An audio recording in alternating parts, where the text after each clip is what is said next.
We go south now to America's southern border, where migrant crossings have dropped, but the trend lines are clear. An all-time monthly high was reached in December, and it is a major challenge down there. CBS News got exclusive access to a border facility in Eagle Pass, Texas. All of it coming as President Biden is renewing a call for more border funding, and they're trying to work out a deal. House Speaker Mike Johnson is in the area, planning a congressional visit later today.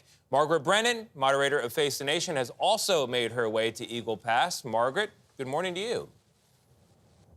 And good morning to you, Tony. Eagle Pass, Texas, is one of the busiest border entry points in the country, but it will reopen tomorrow after being shut down for the better part of 2.5 weeks because officials here told us they did not have the manpower or the resources to process the sheer number of asylum seekers trying to cross, or even to apprehend those trying to cross illegally. Now, this facility you see here, these tents, were housing 6,000 people right before Christmas. The agents told us they were so overwhelmed that they could only guard 4 miles of the border. That left 90% of it unpatrolled. And they told us, we are just not sure what we missed during that time. Now, he estimated in this sector, in 1 week alone, smugglers made about $32 million off of people paying them for illegal transit into the U.S.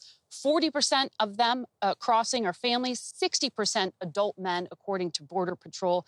And they believe that smugglers are targeting very thinly resourced remote areas like this because they know they can exploit these weaknesses. So most of these migrants are from Venezuela.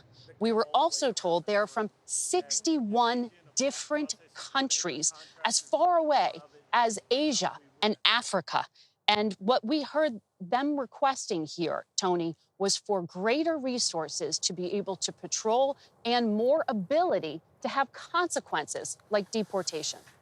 Yeah, I don't know anyone who is saying the system is working as it should down there. It seems like more of everything is needed. I know the White House is negotiating with some senators on a possible deal, but what about the House side of things? Margaret, I know later today you're going to be interviewing Speaker Johnson on all of this. How does border policy fit into what he wants to do this year?